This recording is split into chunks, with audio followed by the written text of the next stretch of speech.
Des Moines, and all of Central Iowa, welcome to Mac's World Live. Mac's World is your world. Every day we talk about the issues and topics that matter most to you. And as always, it's your voice we want to hear in Mac's World. So join the conversation by calling 515-244-0077. And now, here's the host of Mac's World Live, J. Michael McCoy. All right, good afternoon. It's 6 minutes after the hour of 4 o'clock in God's year of 2015. I'm J. Michael McCoy. We were discussing off microphone, thanks to a caller, that Reka Basu in today's Des Moines Register wrote a untrue and scathing lie of an editorial about Dr. Kevin Swanson and his endorsement of stoning as in throwing rocks at and murdering homosexuals. And so we are attempting to get Kevin on the air, and we're going to try to get him on for the next show tomorrow from 3 to 4 o'clock. And we will also invite Reka Basu on so we can take this on head-to-head. Because, once again, the Locust Street Liar has the low-information voter, the queen of the low-information voters, Reka Basu, is lying to her readers about what Dr. Kevin Swanson actually said and what it says in the Bible. And, you know, this happens to Christians all the time. Non-Christians take a verse out of context and say, see, this is what they believe in. And, Frank, you made an interesting point that there are actually countries on this planet, including the one that Reka Basu is endorsing that we take the refugees in, that do have laws on the book that says it's legal to murder a homosexual. I've read that there's 7 Arab countries in which it's legal to stone atheists and homosexuals. So we'll try to get this on and straighten it out. And to the gentleman who called the radio station, God bless you. You're an angel for us today. We appreciate you bringing this to our attention. All right. Without any further ado, I want to introduce you to my good friend and brother in Christ, Mike Ahmed. Mike, I've been telling your story a little bit while we warmed up for the show today, but you were on, you're from Egypt. Right. You're an Egyptian. Your family was connected to the government of Anwar Sadat. You were a part of his cabinet, and you were very close to him when he was murdered. I was supposed to be on the same platform as he was. Okay. And God spared my life from that. I mean, he literally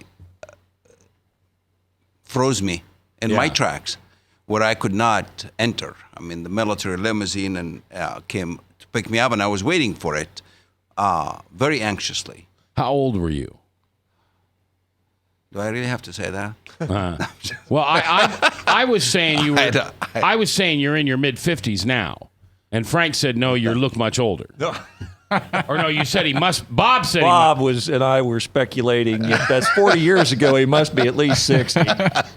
Well, he was assassinated in 1981, so Correct. That was a long time ago. Correct. I was 20-some years old. Okay. And I was looking forward to it. I mean, I, as a young and ambitious man, wanted to be there. I mean, I wanted to. I wanted to be there. I wanted to be seen. I wanted to be. Yeah. Because who took over for Anwar Sadat? Mubarak. All right. Who was ousted just lately, that last revolution, yes. All right. And now who's in charge of Egypt? El-Sisi, General El-Sisi. All right. And is he a good guy? He's a good guy. He's a great guy. Is he trying to return Egypt to where it was in the 70s and 80s under Mubarak? I believe he's working on it. Or not Mubarak, Anwar Sadat?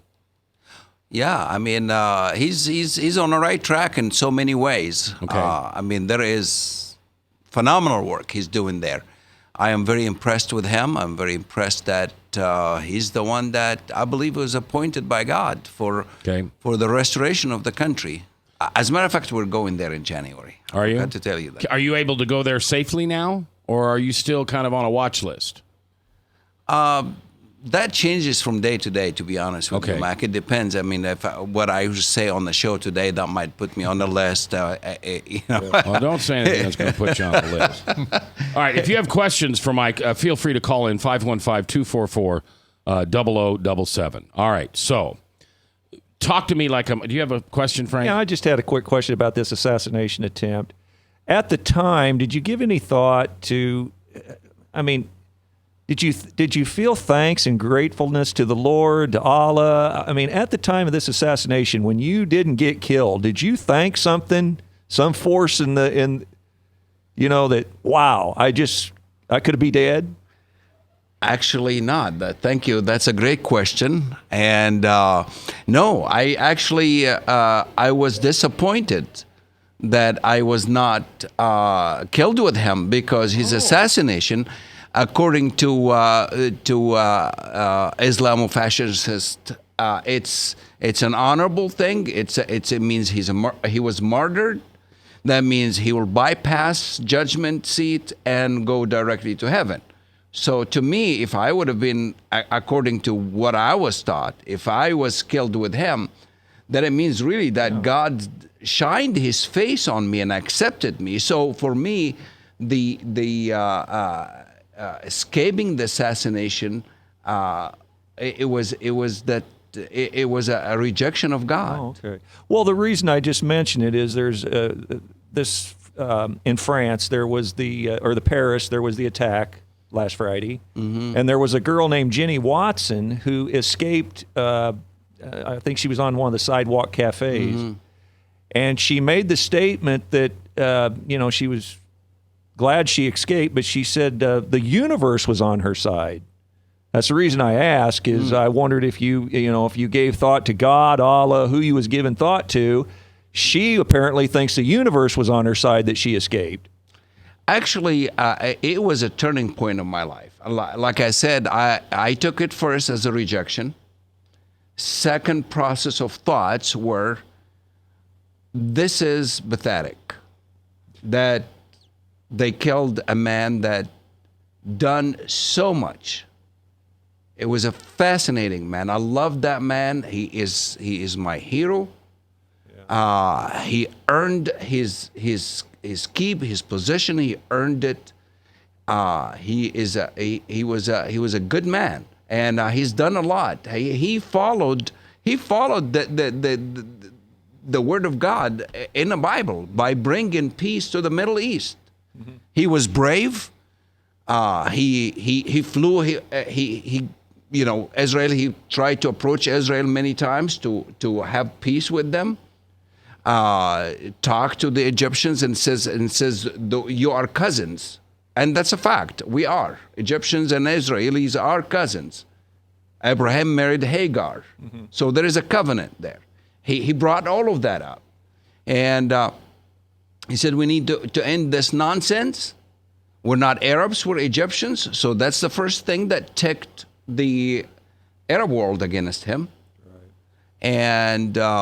And of course, the same time, it was the overthrow of the Shah of Iran that time, and so he brought him, harbored the Shah of Iran, and that's when terrorism started coming against Egyptians.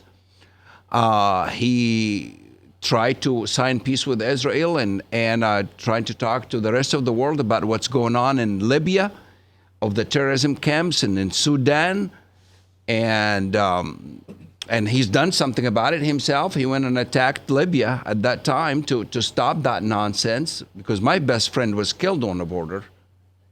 And there was no cooperation from the Western toward him. So he ended up flying the plane. I mean, not flying himself, but flew his Air Force One, as we call it here, into Israel, landed there. There is a million ways he could have died. They could have shut him down. It's intruder. It's an airplane but he went there. He said, if I die for the peace of the Middle East, I will die. That's what God called me for. Then I'll accept it. Mm-hmm. And he showed up. Thank God for President Carter. Thank God for Menachem Begin and Golda Meir, and I mean they listened to him, and he ended that nonsense. But that started all the nonsense to actually be revealed, which is the Islamic fascism and all the extremes. You know, and speaking of that, I mean, let's. I've been asked, Mac. I've been asked over and over. What about the peaceful Muslims, the moderate Muslims that don't believe in that nonsense? My answer is this. Modern Muslims, peaceful Muslims, is not the issue. It's irrelevant to the topic, and do not bring it to me on this show. If you're going to have any questions about them, I'm going to answer that question right now. They are irrelevant. The issue is with those Islamofascists, the extremists. Because why am I saying the peaceful Muslims, the moderate Muslims are irrelevant? The question about them is irrelevant to this topic. It's because it's this. There is 1.6 billion Muslims in the world. 1.6 to 1.8. That's somewhere in that neighborhood. And all statistics from intelligence all around the world says that the extremists are between 15 to 25%. Let's do that math. Yeah. That leaves us with 270 to 300 million. The population of the country. The population of America. Yeah. All right. We're going to take a break. Ethan's on the phone. He wants to ask you a question. We'll do that when we come back. We're live with Mike Ahmed. My next question for Mike, maybe your next question. Who's ISIS? Help me understand who's trying to kill us. It's next, live.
Credit cards are like grandkids. They love you, sometimes get out of control, and it's fun to get a new one. Who can stop them from piling on? Hi, I'm Tom Coates with Consumer Credit of Des Moines. At the end of the day, you can return the grandkids, but you're stuck paying off bad credit card debt. We'll help you put the fun back into using credit cards responsibly. Right, kids? Yeah! If you need help getting credit cards off your back, call Consumer Credit of Des Moines. Hi, my name is David Burrier, your Hope Coach. I host a live weekly talk show called I've Been There every Thursday afternoon at 5:30, right here on webcast1live.com, and on my weekly radio program Saturday mornings at 10 on Truth Network 99.3 FM. I interview common everyday people who have survived incredible life challenges and who testify to God's faithfulness in the midst of their storms. So join me as we bring a message of hope and encouragement. Everybody needs hope. I know, because I've been there.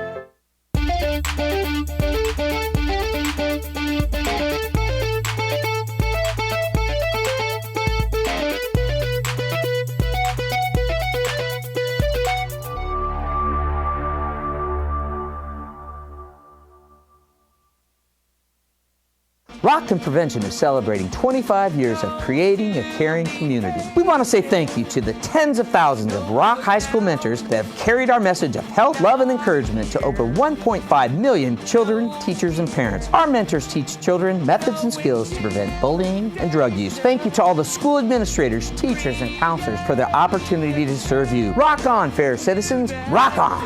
This is Pat McManus for Rock and Prevention, the Richard O. Jacobson Foundation, and this station. From the RE/MAX Real Estate Concept Studios, this is Webcast 1 Live.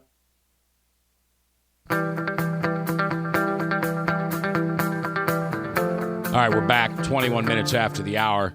I don't know if anybody saw it, but there's snowflakes in different parts of central Iowa. Wow. Nothing that's going to stick, but it's going to come. All right. Kevin Johnson says hi. Hello. Kevin E. Johnson. He says he knows you. Hello. Yeah. You can always communicate with me during the show on Facebook. You can also communicate with Bob on the chat. You can also call in 515-244-0077. We're going to take Ethan's call before we go any further. Ethan, you're live here on Mac's World. What's your question for Mike Ahmed? Yeah, hi, Mike, and or Mac and Mike. So Mike, it's kind of cool that you're on the radio today because it's really relevant for me. I just spent the last 2 days with my office mate. We attended this. I'm in Ames. I'm a student at Iowa State University, and my new office mate is a PhD, and he's from Egypt. And I guess I was just kind of I want to know your opinion on like the Muslim Brotherhood and Morsi because I had he basically the way he was telling me a lot of his story. He's been here in the United States for like a year now, but he was here previously getting his PhD. Now he's on a postdoc. But he is a Muslim. He's Sunni.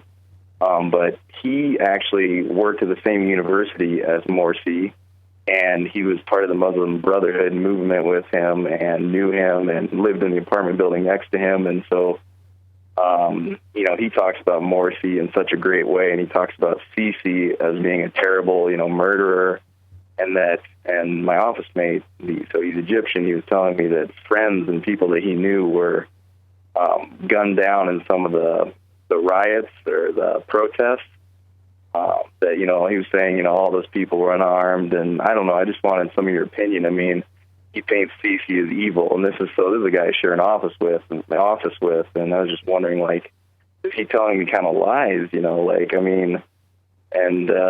were saying that Sisi does such a good job, so I guess that's kind of my question, just some commentary from you, because you follow this stuff, I'm sure, more than me, so...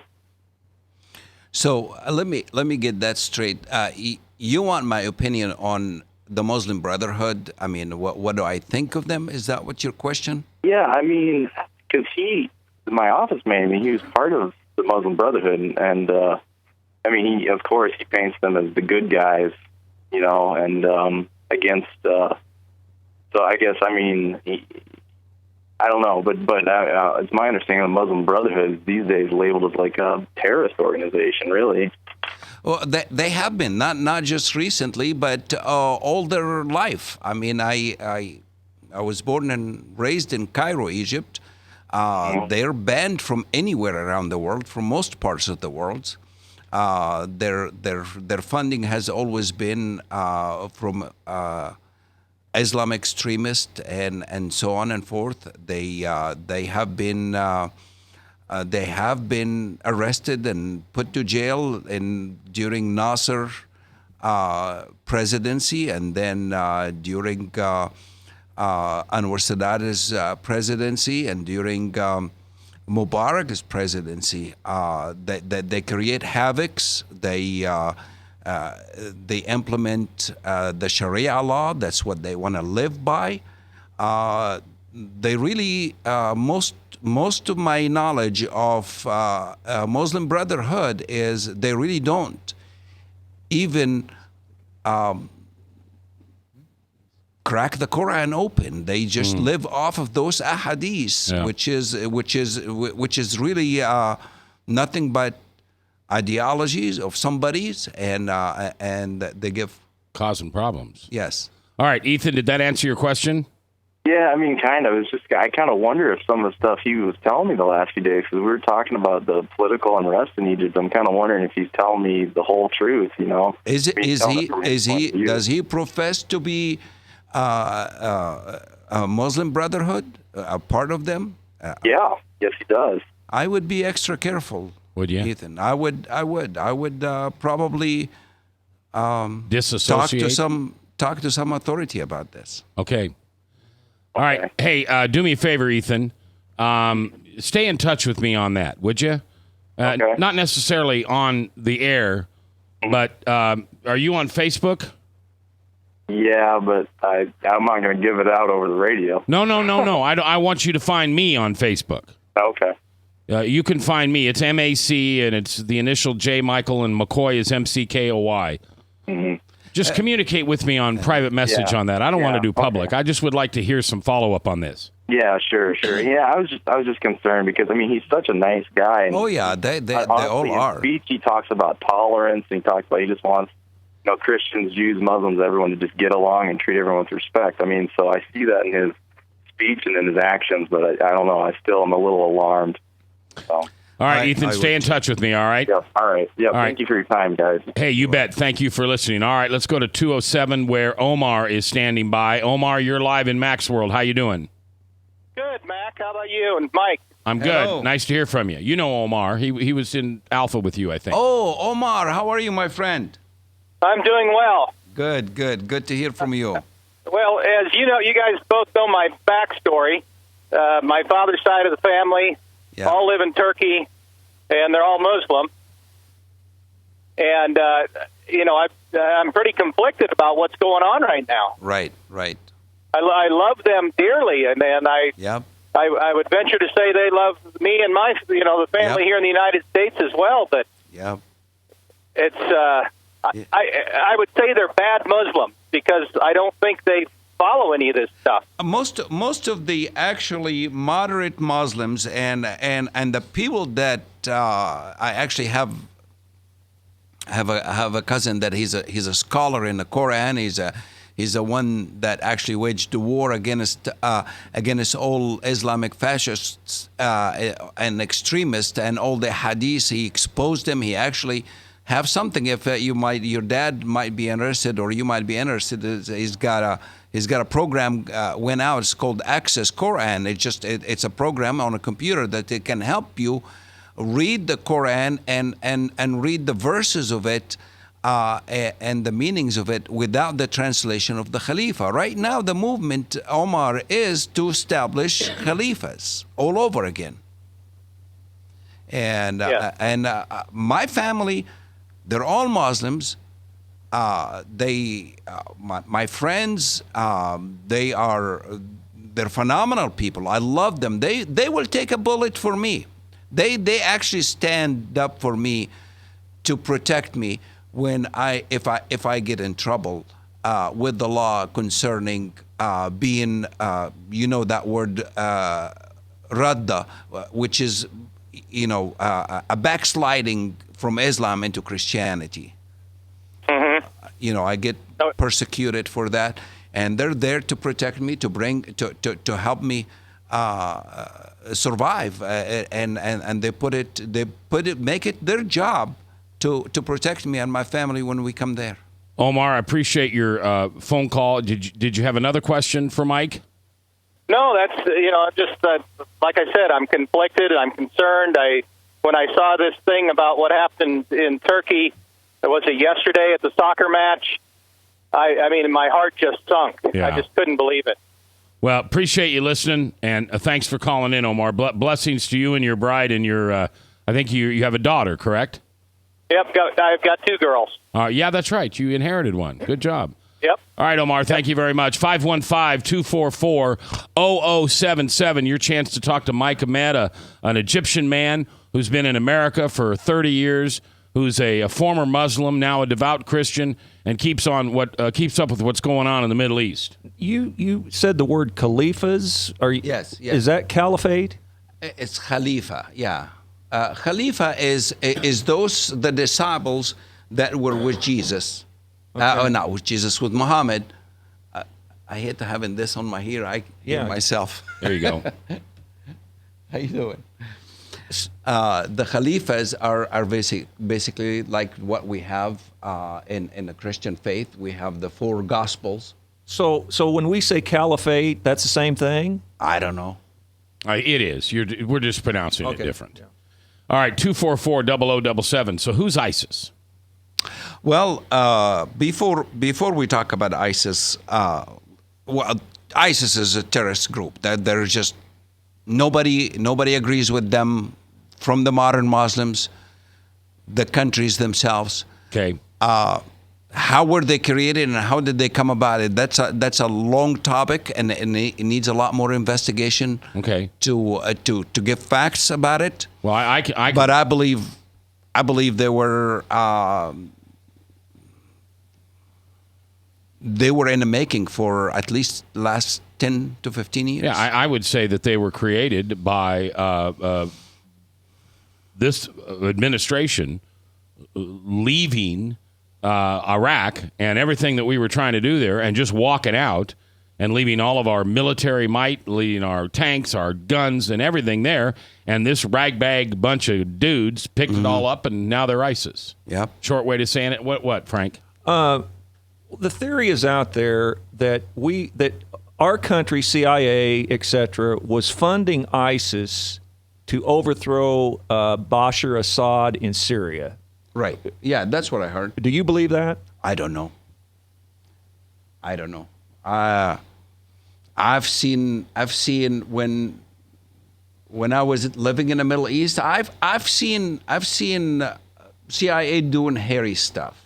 Well, very questionable matters and movements, and in the name of protecting interest. Well, of much America. like the United States funded the Taliban to fight against Russia in Correct. Afghanistan. Right. We were using those guys, and sometimes we create Frankensteins as a government with Yep. our CIA. Right. But sometimes we have to destroy our Frankensteins. Yeah, yeah. All right, what did you said before we talked about ISIS, you wanted to say something. What is that? I wanted to say something about what is the group, regardless. You name them Al Qaeda, you name them ISIS, you name them Daesh. There is a bunch of them. There is a lot of them out there, and every Hamas, every single one of them have a message of their own they wanted to implement. But I found a common ground between all of them, and that is hate. That is hate. We're not fighting Muslims, we're not fighting Christians, we're not fighting atheists, we're fighting hate, people. I mean, as I walked into the show and we just hearing about this guy wanted to do whatever he said concerning that, we're fighting hate. There is two forces in the world. There is love and hate. There is light and darkness. We need to call it the way it is. That's where that is. And I was I brought this with me to because I have found a few verses that I needed to cover from the Quran, and for instance, this is readings from the Quran, right? For instance,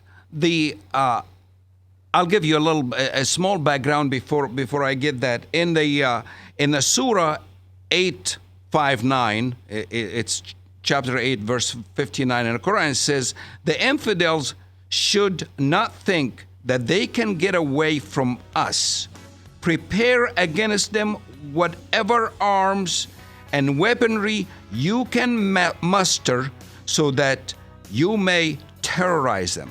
All right. Does that sound peaceful to you? No. Let's take a break. We're going to go to our next break. And when we come back, we'll continue with Ahmed, an Egyptian man here in America for 30 years, Christian man, former Muslim.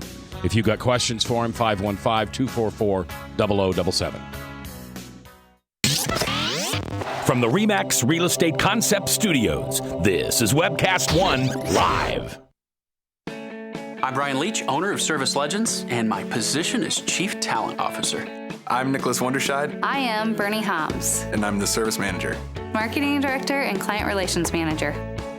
Everything that we do is about ensuring that we exceed your expectations. Our clients are important to us. 100% satisfaction. We're not just focused on heating and cooling. That's the easiest part of our job, actually, is fixing furnaces and air conditioners. Everyone that we come in touch with, we want to improve lives. Bottom line is, we've got our installation guarantees, 25% energy savings guarantee, comfort guarantee, temperature selection guarantee, property protection guarantee. 100% satisfaction guaranteed, fixed rate or it's free. All of those guarantees are backed up with a 100% money-back guarantee to hold ourselves accountable to making sure that you get what you're after. Just fixing the problem today. If they have another problem 5 days down the road, it's still fixed right or it's free. We use what's called straightforward pricing. Our technicians are going to give you an exact to-the-penny price on what it's going to take before they move forward with any repair. That way you know what to expect. It's the same price every day. No surprises. If you get off work at 5 o'clock in the afternoon, you come home, you realize that, oh, my furnace is broken. Now you need to call somebody out that night. You shouldn't have to pay more for that. We're guaranteeing service 24/7. We run afternoons, evenings, nights, weekends. We're staffed to work that. Phone rings at 3 in the morning. You'll get one of our representatives answering the phone every time. We're not sending you out to Timbuktu in some call center. It's our Service Legend team members, our mission control team. I'll take a call anytime. And then they answer the phones the same way during the day as they do at night. It's a great day at your service company. How can we make you smile? That's the only way to provide true 24-hour service. When you're able to let somebody actually live in their home safely when they weren't able to do that before, where they don't have to stay up at night and worry about, is the heat going to come back on? Are we going to freeze the pipes? Is the baby in the room next door going to be sick because they got too cold? When you're able to help somebody overcome challenges like that, that's impacting a life. That makes a difference. I get goosebumps thinking about it. I love the team. I love the people that I work with. We have fun, but we work hard. I call them my ambassadors of legendary service. If you could just envision what that is, that's who we're sending to your home. They literally will call in, pick up the phone and call and say, hey, I want to talk to your manager. And I get on the phone, they're like, that technician that was at my house was the greatest technician ever. That's cool to me. We want to brighten people's days. Every person that we have going into the house has gone through an extensive background check. Drug testing. We have a very thorough interview process that 1 out of 140 people make it through. If we promise you something, that's what you're going to get, no matter what. We're here when you need us to protect the safety and comfort of your family. If you're not happy, we're gonna make it right. If we're willing to put 100% money back guarantee on what we do, what type of work do you think we do? Give us a call. We're there for you 24/7, 365 days a year. Enough said.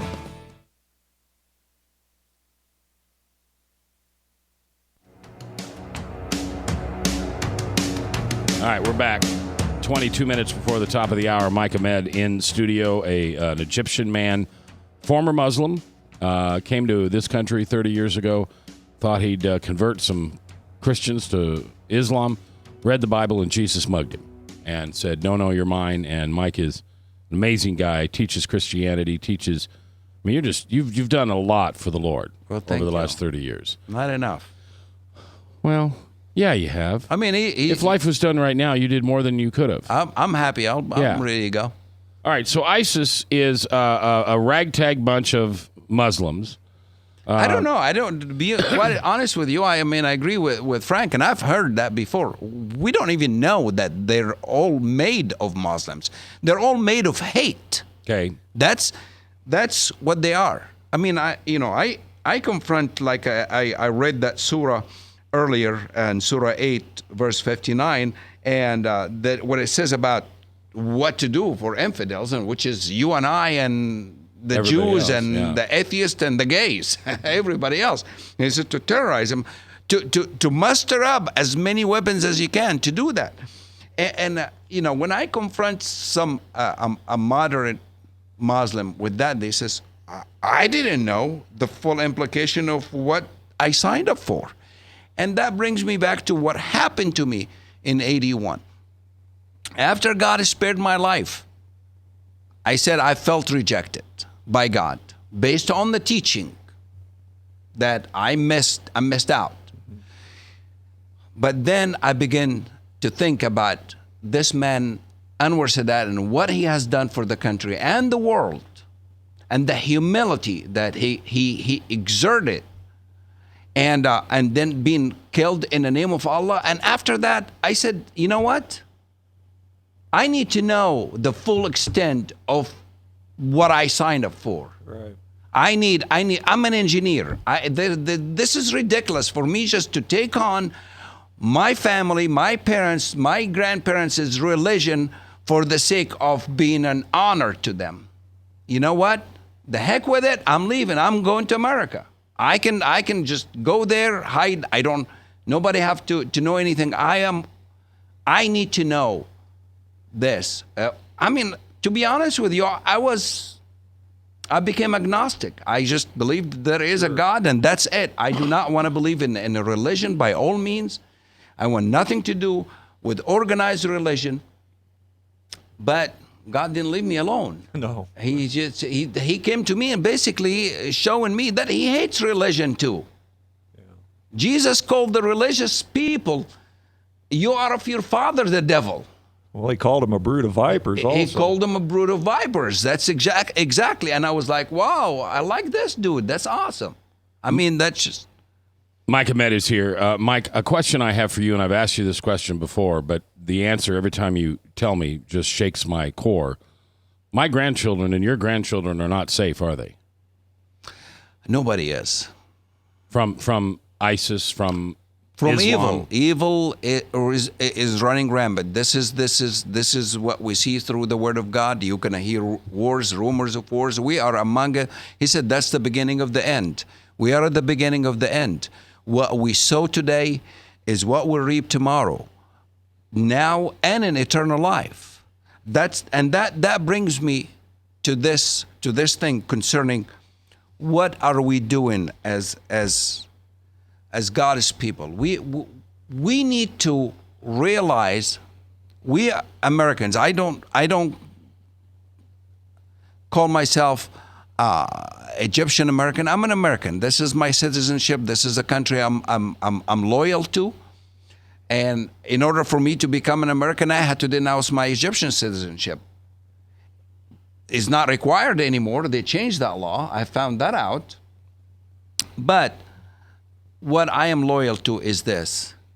I experience God's love and the love of his people that follow him, and I'm addicted to it.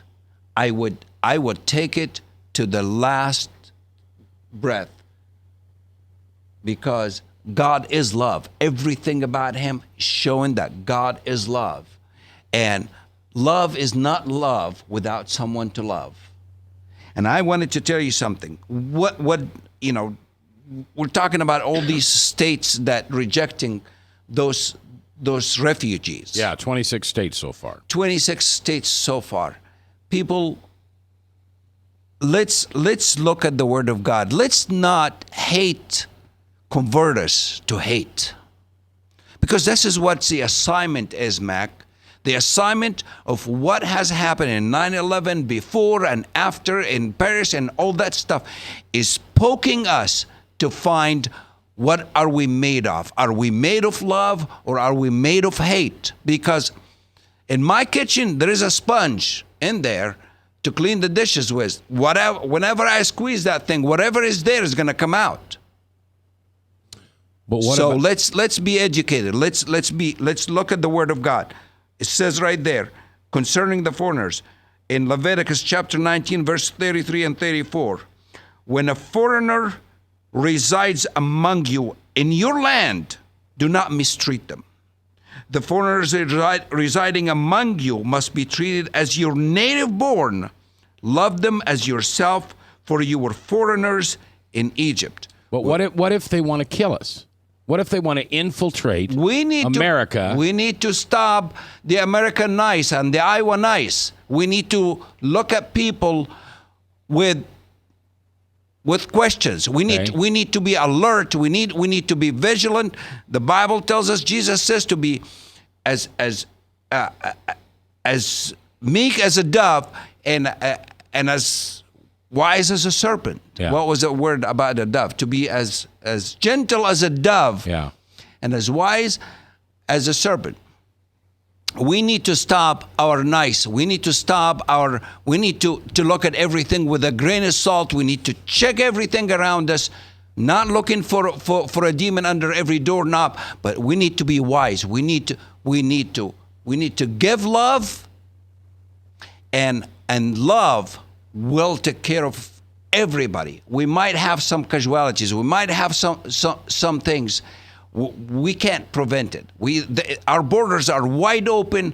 It's been infiltrated. But I believe with all my heart, this is a call for us as Americans, as Christians, as Western world, as everywhere in the world, as people. Let's love. Let's get back to love. Don't get squeezed.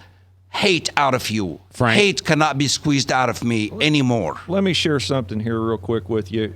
Cain hated and killed his brother not for any real wrong Abel had committed, but because his own works were evil and his brothers were righteous. So in all ages the wicked have despised the righteous. For the brighter the light the servants of God shines. For brighter the light the servants of God shine. Every one that doeth evil hateth the great light, neither cometh to the light, lest his deeds be reproved. The more God's faithful light shines in this sinful world, the more hate and contempt it will be met by. For clearly the light will reveal the deeds of the ungodly, and the more the wicked become determined to destroy those who disturb their peace. Yes. So that's exactly what we're talking. It don't make any difference the group, Boko Haram, whoever. It's hate versus love. Exactly, that's what it is.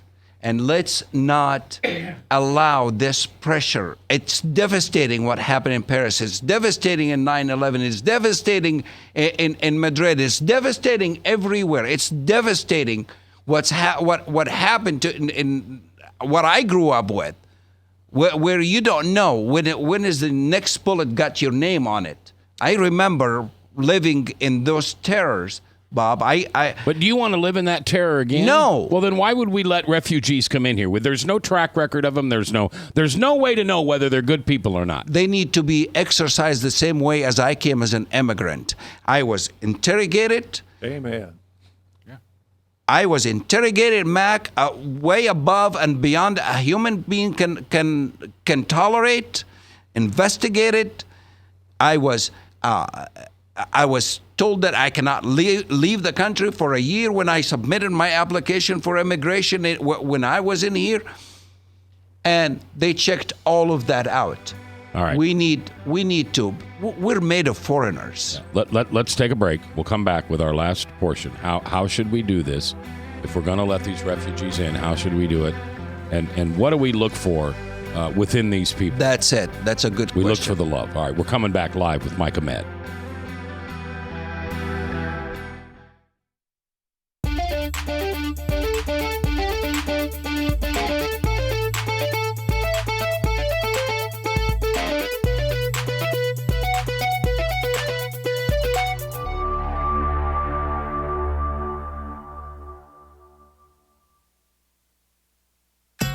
Credit cards are like grandkids. They love you, sometimes get out of control, and it's fun to get a new one. Who can stop them from piling on? Hi, I'm Tom Coates with Consumer Credit of Des Moines. At the end of the day, you can return the grandkids, but you're stuck paying off bad credit card debt. We'll help you put the fun back into using credit cards responsibly. Right, kids? Yeah! If you need help getting credit cards off your back, call Consumer Credit of Des Moines. Hi, my name is David Burrier, your Hope Coach. I host a live weekly talk show called I've Been There every Thursday afternoon at 5:30, right here on webcast1live.com, and on my weekly radio program Saturday mornings at 10 on Truth Network 99.3 FM. I interview common everyday people who have survived incredible life challenges and who testify to God's faithfulness in the midst of their storms. So join me as we bring a message of hope and encouragement. Everybody needs hope. I know, because I've been there. Rockton Prevention is celebrating 25 years of creating a caring community. We want to say thank you to the tens of thousands of Rock High School mentors that have carried our message of health, love, and encouragement to over 1.5 million children, teachers, and parents. Our mentors teach children methods and skills to prevent bullying and drug use. Thank you to all the school administrators, teachers, and counselors for their opportunity to serve you. Rock on, fair citizens. Rock on. This is Pat McManus for Rockton Prevention, the Richard O. Jacobson Foundation, and this station. From the RE/MAX Real Estate Concept Studios, this is Webcast One Live. All right, we're going to get right back to the conversation with Mike Ahmed here. Former Egyptian Muslim, converted to Christianity, knows the Muslim people, knows Islam. You've got a question on the chat at webcast1live.com. Correct, and it's for Mike. Is it true that the Quran authorizes lying and deceit if it advances the faith of Islam? Okay, I will read this to you, Ethan, from Surah chapter 9, verse 5. Surah is a book of the Quran. Yes. All right. In the Quran, it says, "Fight and slay the pagans whenever you find them and see them.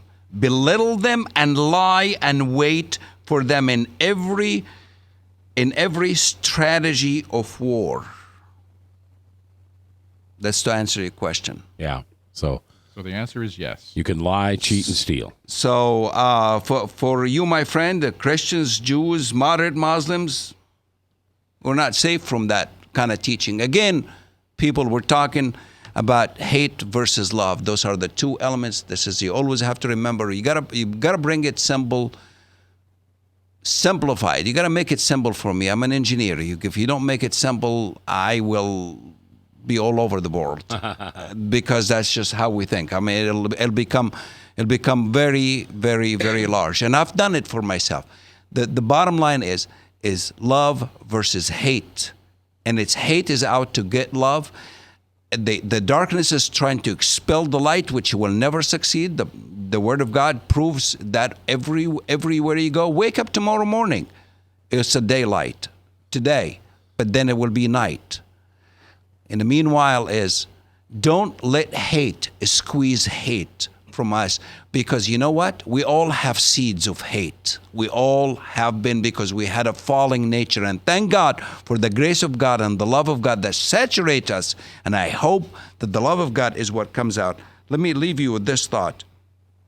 In Leviticus chapter 19, verse 9 and 10, it says, when you reap the harvest of your land, do not reap to the very edge of your fields, or gather the gleaning of your harvest. Do not go over your vineyard a second time, or pick up the grapes that have fallen. Leave them for the poor and the foreigners.